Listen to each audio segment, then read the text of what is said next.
It's that time of the week. I like You these know what days. time it is? It's time to get flame on, baby. Flame on with episode 7 of Fire Force. My favorite number. Yeah. Why is it your favorite number? It's my birthday. Oh. And it's the 7th day, it's the final day of the week. And then like it's like the last day to be like, it's over. Yeah. Anyways. We leave off with a Moonlight guy, Moon Knight guy. What's his Ore name? wa Moonlight to come. Yeah. I am Moonlight Man. Moonlight Mask, yeah. Moonlight Mask or something like To that. which immediately like the crazy girl, right? She goes like, "You're a captain of Shimon of the 8th or 7th division." Yeah. And he's like, "I am Moonlight." And then the other guy goes like, The- "We need your help, The Lieutenant." lieutenant, Yeah. he's all like, Captain. what's his name? Benny Maru? Benny no? Mar- Henny Mar- or something like that. Benny Maru, It's I okay. think. And he's all like, Benny Maru, we need your help. And he's all Oh like, yeah. just a moment though. Just a momento. That's so good. That was pretty. They give him the English, which we like a Yeah, lot. that was actually pretty funny because He's like they told him, oh, like I can't, like his whole reasoning for that is you can't just like go help out Company A because they're in like such a They're I guess such like traitors to the traitors? state. Yeah. Yeah, So and the then they'll be labeled traitors too. exactly. Yeah. So and then well, instead of helping someone, you'll hurt everybody in your division. Yeah. So that's kind of the issue there, which is kind of funny because I like that on the flashback. He's like, yes, even put your obi in the opposite direction. So it's like, Yeah. like technically in the court of law, you can be like, no. You see records of me? that ain't me, bro. So it's cool to see them like go that extra mile, especially since he's not that type of guy. He's a very Yeah. like stoic, down to the job type of deal. And for him to kind of like step down to that level is a big deal, technically. It's funny because he's always like serious, like this lazy look, and like when he's like the moon dude, he's all like, just a moment. So he's Just all a happy, momento. like energetic, yeah. And like he uses like these like witch brooms with fire Yeah. to stop like the White Clad and rescue Team 8. So he just like basically like he does Kiki delivery service on them, and like, they get on the broom. We get a line from Neko, the girl. She was like, I feel like a real witch Yeah, now. that was cute. Honestly, Yeah. when she was like, I feel like a real witch. Yeah, that's cute. Yeah, and then we see actually like I can't remember her name, the Crown Girl, and then like her knight, and even Dragon. Like they really can't knock this guy out. So he's pretty OP. He is very OP. Yeah, he's very OP. There's a good moment of like even Joker going like, listen, dude, you can't take them all on your. Actually, maybe you can. Yeah, oh, so yeah, like yeah. we don't. So that's good for us because we don't know how crazy he can get in the Yeah. future. So power scaling. That means there's still a roof to hit. We saw Burns kind of go all out. Yeah. So that's kind of where our power roof is at the moment.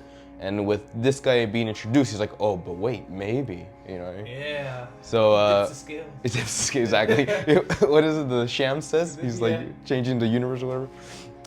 So that's cool. It's kind of like him coming in for the clutch, saving the team out. And honestly, if it weren't for him, then yeah, they would have been nuked. Yeah, they would have been essentially. dead. Yeah, because Dragon was there. Exactly. Yeah, and not even like I'm telling you, the Crown Lady, like she's OP, Dragon's OP, Dragon's and OP. like there's like one of the pillars, like the pink hair girl. Like I can't Oh, remember yeah. all these like She characters. she but- can visualize where the explosion ends, like by proof, almost like by divine Yeah. proof that she knows exactly where the explosion will happen. So if she traces it, that's what she does, a little line, and then boom. But the thing with the captain is that he's pretty OP. I don't know if it's like him being that like in control, because if you really want to be like logical about it, it's like this guy is so stoic and in his zone that no matter what heat they throw at him, like or words or whatever, Yeah. he doesn't get phased. Yeah. So she says like within a 4-mile radius, he can control all the heat around him. Yeah, that So- was cool. No matter what they throw at him, he can just be like, nah, bro. That was cool. And really quick, so I like the fact that sorry, it's 'cause, like, these Doggos. tools are like going through my bag. Yeah.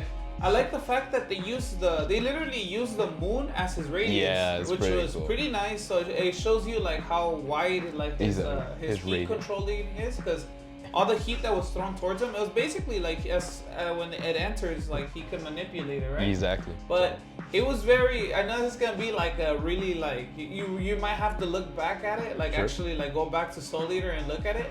But like I'm telling you, I You're rewatched ready. Soul Eater. So, You're ready, man. yeah. He's ready. So when she says that about the radius and all that, it's very reminiscent of when they introduced Medusa, because like Stein also says that, and you see like her soul around it. It's pretty cool. Oh yeah, the soul. Yeah, like the little soul starts popping up, and like you see all the little snakes. We call it the soul dissonance, right? Like resonance, and like it like it's so strong that it blocks away any other power, which is kind of like his stoicness. He's so in his zone that like he doesn't care what anyone else does to him or says to him. He's gonna get his job done. It was a cool little visual that reminded me of Soul Eater, so that was pretty cool. And then like for a second there, I've said it before, but I feel like we're really getting into the zone.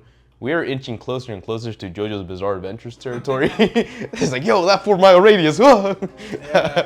But it's cool. Yeah, we'll see. That's gonna be our new build up to the battles. Yeah. So right after that, we actually like right away the first half of it's like this episode is split in half, right? Yes. And then the first half, after the whole rescue thing, fighting. It's like giving information about because what's his name, Benji? What did I say? Beniharu. Beniharu or whatever. Yeah. Moonlight dude. Moonlight Mask. He gets everybody like treated because like he says that like him and Obi like like his team like they kick it together, they're cool. we just had a season where they had to the team 8 basically saved the village of 7, so like there's no way that they would turn their backs on the people that just saved their village basically. And then like he tells Obi, Moonlight Mask, he's all like, we're compas, we're gonna share a modelo. It's motel time, baby. Yeah, and they do. Yeah, it's pretty good. They're inside the room, and then that's when he's basically Meanie interrogating Toby, like asking him like, oh, what really happened? Right. Because like I don't think you guys are like that, Yes. Yeah, and we get the backstory where I guess he says like, oh, like the White Clads infiltrated the Empire, and that's why they have it out for the us, Holy Soul Empire is now Yeah. are working together, and now they're trying to basically bring about the end of the world. He tells them straight up. Fuego. He's like, "Are you serious?" He's like, "Yes," which is cool because you sounded like J. Jonah Jameson. Are you serious? Are you serious? Yeah. I want pictures of Spider-Man. I don't know. But yeah, we'll see. That's cool because again, it's the older captain. I think the guy that was the bigger older guy was the old captain, and he gave the title now to Beniharu. So Benimaru. Yeah. Every time I say his name, I just think of Benihana. The little restaurant. Little restaurant. We cook for a living. Hey. Yeah. So yeah, Ben. He goes like, all right, well, I see like what's going on, and then that's when they uncover that. With everything that happened was just basically a huge setup from the Crown Lady. Yeah. Yeah. So crazy. she thought about this. She first off like kidnapped Obi and then inspired Team 8 to infiltrate. Through, yeah. And like basically make themselves look bad by doing that. And then with the death of Burns. Yeah. They label Shinra a murderer. Yeah. So he's a martyr, which essentially means murder. Like at least I saw murder. Burns, it becomes a martyr, which essentially is like a sacrifice. Yeah. So the sacrifice to like kind of like get everyone to go against team. The final pin to like make everyone be like, oh yeah, Team 8 is a bad team or bad people, and in the public's eyes, Company 8 like Mind's Eye knocked out Burns. They assassinated Burns. Killed Burns. Yeah, Burns was just trying to save the Empire or whatever. Yeah, and then like that means that Company 8 basically like is like in the public's eyes as like complete traitors. Like they betrayed the Empire and they assassinated Burns. It's not a good place to be, but hey. It's not a good place, yeah. Those are our heroes. Dark hero. Which we get Joker. The scene where Joker just in the episode where Joker just gets his card and kills all the bugs off of Obi, like threw me off because I'm like, we could have done that this whole time. Yeah, he could have just done that, but like he was watching the fight. Yeah, Yeah, he could have done that. Yeah, you're right. But again, the thing is that they wanted Shinra to like level up or whatever. So that happened. It was cool, and like Obi is obviously back in the group. I thought he was gonna go ham for a bit, so thankfully he was able to handle the flexing. Yeah, the flexing. You see like his veins pop out at the end. I was like, oh okay, there he is. And then inspired, man. super. He was watching.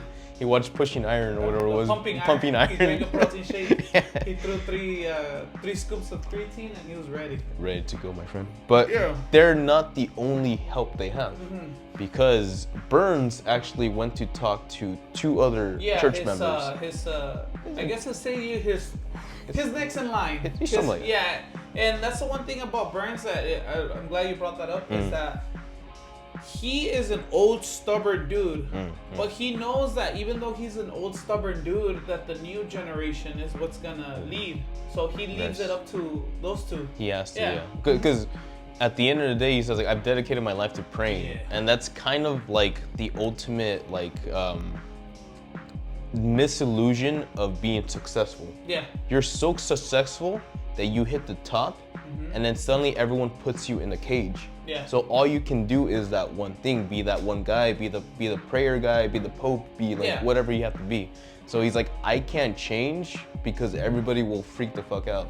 So you guys have to pick up everything after I fuck up, basically. I'm gonna do this, but because I know that my team knows me better than this. Yeah, and then they're like, you got it, papi. Exactly. So they start going like, no, Team 8 can't be that bad, really, you know. Yeah. So which makes sense too, because the guy with the missing arm, he was actually a villain in one of the first arcs. Yeah. So it's kind of like for him too, it's like a redemption arc of being like, no, I was an asshole.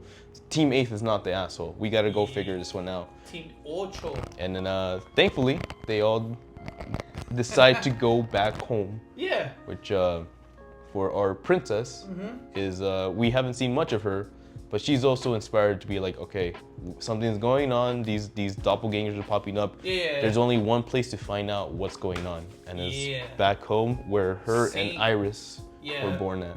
I think it was called like Saint Raffles. Or Raffles. Oh shit. or something like that. Yeah. So Covenant. Yeah. So this is like where the second half of the show jumps forward, and I think I enjoyed this part more than the other one. Definitely. Because it's like one of those things where we've been saying all along. Fire Force is really smart. It just decides to be really stupid and show you girls farting on screen, yeah, apparently, in purple smoke. Yeah. So this part is basically ties back to the first season where you know Iris and I think her name is I want to say Habana or Hibana. Yeah. Hibana Hime. Yeah. All these Japanese names, man. Well, they're flowers. They're essentially which is something that I kind of noted. Yeah, but they were all flowers. Now that you mentioned it. When they laid it out so like perfectly like that, I'm like, oh, because at the beginning when she goes like, all the church members, they eat 3 times a day, we grow our own harvest, we're our own things, we're self-sufficient, blah blah blah.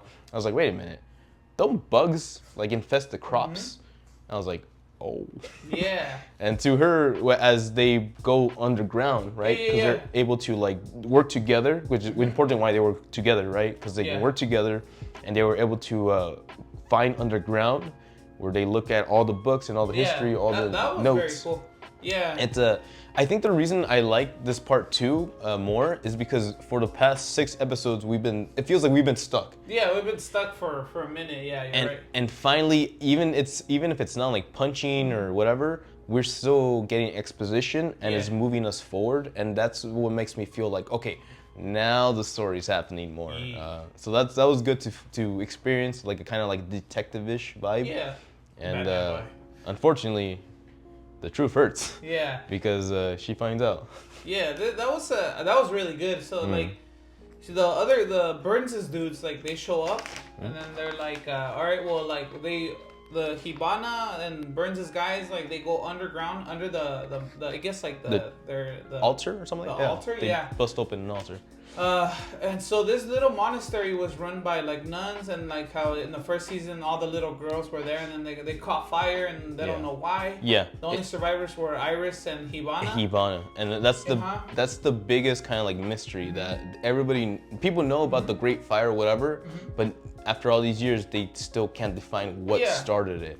Yeah, and it was great because like how you said, like they were looking through everything, right? Because she wants to find out about doppelgangers. She has a feeling that like the doppelgangers were involved in the fire somehow. What's in the box? Yeah.